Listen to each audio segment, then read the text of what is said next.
Well, welcome everyone.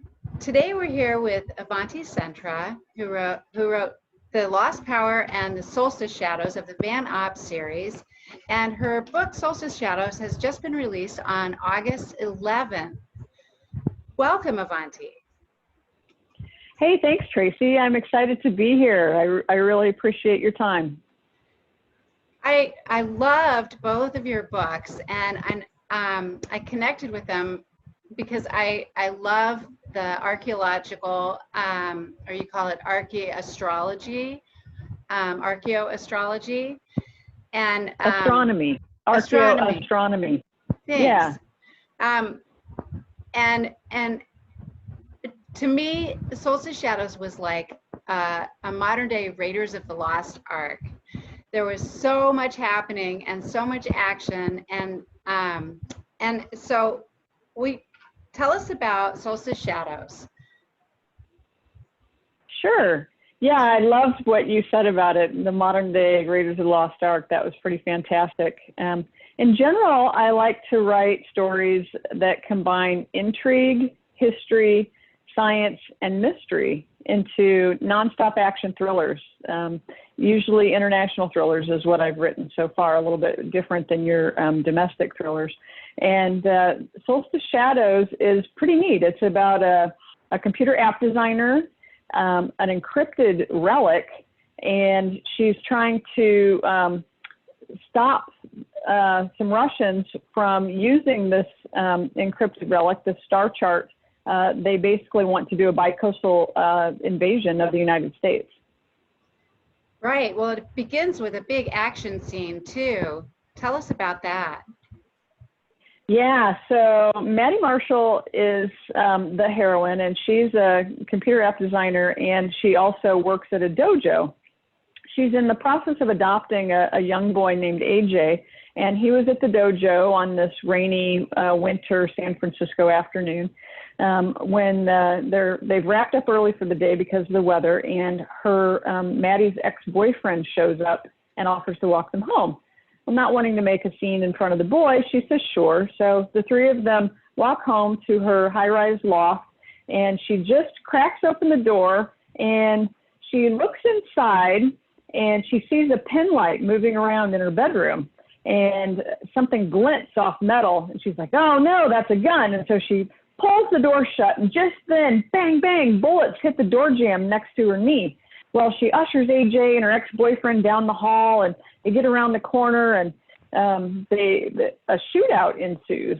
And next thing you know, the thief is jumping down her fire escape, and he's got this encrypted relic, this ancient star chart that's been given to her for safekeeping. He's got that in his hand, and he manages to escape. But the boy sees him and recognizes him. That's how the story begins. It just takes off from there. It does take off. Your characters travel all around the world in this book. Tell us about some of those great locations. Sure. So this star chart, because it doesn't align with any constellation, they're trying to figure out, family legend says that it is supposed to lead to some sort of superconductive cache that these days superconductivity can be used to power a quantum computer. And so they're trying to figure out where the star chart leads, and based on the clues that they have at the very beginning of the story, they end up in Chichen Itza, which is in Central America. And that's actually the pyramid on the cover is from Chichen Itza. And there's a neat light display there that happens at the equinox and the solstice, where as the sun changes, it looks like a snake wriggling down the pyramid. And that's pretty cool. So while they're there, they hook up with an Archaeo astronomer who they want to use to help decipher the secrets of this chart. And from there, they decide to go to Ephesus in Turkey, where the Temple of Artemis is at. So that's pretty cool. There's a big action scene there. And a couple of them break off from the group, and they go into the dangerous souks of Morocco, you know, one of those bazaars where there's a bunch of people milling around and people are selling everything. And They end up in the Sahara Desert in a sandstorm, and a couple of them also end up in the Valley of the Kings. So yeah, they're all over the world trying to figure out the secrets of this chart. That's really cool. And that's one of the things that I loved about it. It's perfect for trying to escape, you know, and get out and travel virtually. Have you been to any of those places? I've been to several, and in my younger days, I traveled quite a bit. I got to explore all over Western Europe, everywhere from Germany up to Norway and down to Greece and back over to Spain, and even Yugoslavia, which was a trip at the time. So that was very Eastern European. And just as a little side note, I remember these women dressed in black would meet us when we got off the boat, and they would offer to have us stay in their master bedrooms because they needed money. So it was touching and strange kind of all at the same time.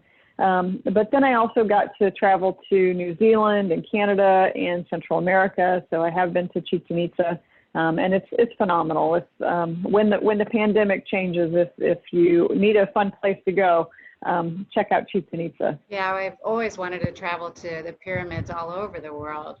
So tell us about Maddie Marshall, the main character. What do you like best about her? What I really like best about her is she's so likable. She's trying to adopt this young boy, AJ. He's a foster child that she's really bonded with, and she's trying to adopt him.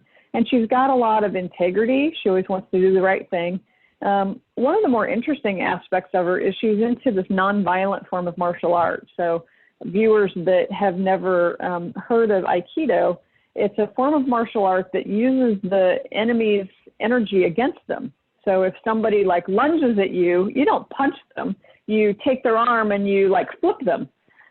So you're basically using their energy to bring about a peaceful resolution. And so Maddie's all about using nonviolence. And in this story, Solstice Shadows, she's dealing with some guilt because she ended up killing some people in a prior adventure, and she just feels horrible about it. And so I really like that, because I think in our a lot of the thrillers that we read, some of the good guys, they seem to take violence in a very cavalier manner. And so I really like that for her, violence is serious.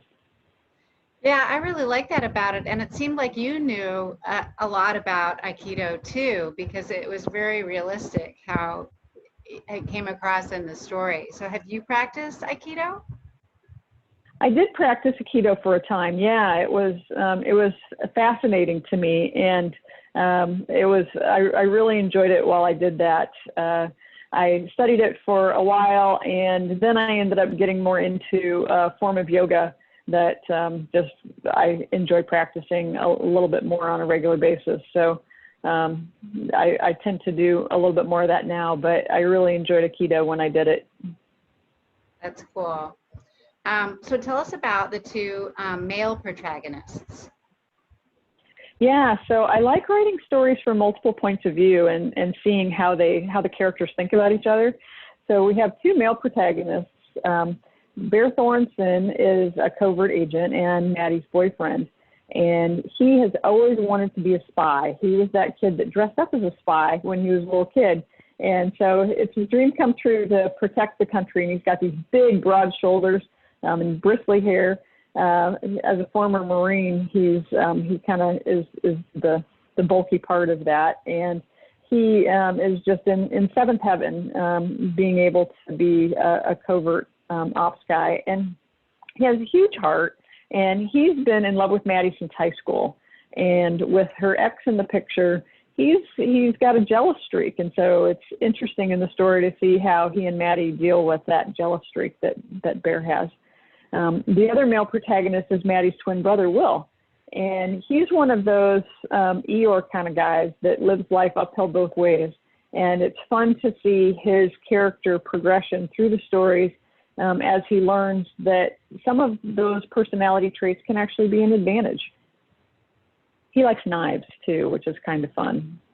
Yeah, I liked the part where he begins learning about the knives, and that was in The Lost Power when he discovers that that's his weapon of choice.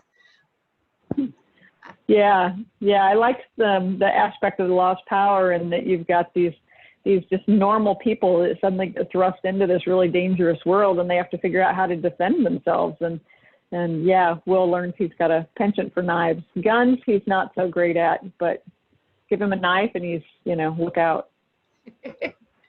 So I hope your launch is going well. Is there anything else that you'd like to share with us today? Yeah, I'll tell you, the launch has been fantastic. Solstice Shadows hit #1 as a Barnes & Noble bestseller. So that was pretty fantastic, and a #1 new release on Amazon. So I'm thrilled at the response that it's been getting. For those people that would like to check out my stories, of course, the books are available wherever books are sold. But they can also go to my website at vanops.net and download the first 6 chapters of The Lost Power to see if it's something that they might like to read more of. Congratulations on your awards and on the Barnes & Noble bestseller list. That's awesome. Yeah, thank you. So people, you can order your book anywhere that you buy books, and support your local bookstores, of course. And come check us out on Blackbird Writers. We'll have more to share, and Avanti is going to have more to share on our website. And I hope to see you guys around. Thanks, Tracy. Have a great day. Yep. Thank you, Avanti.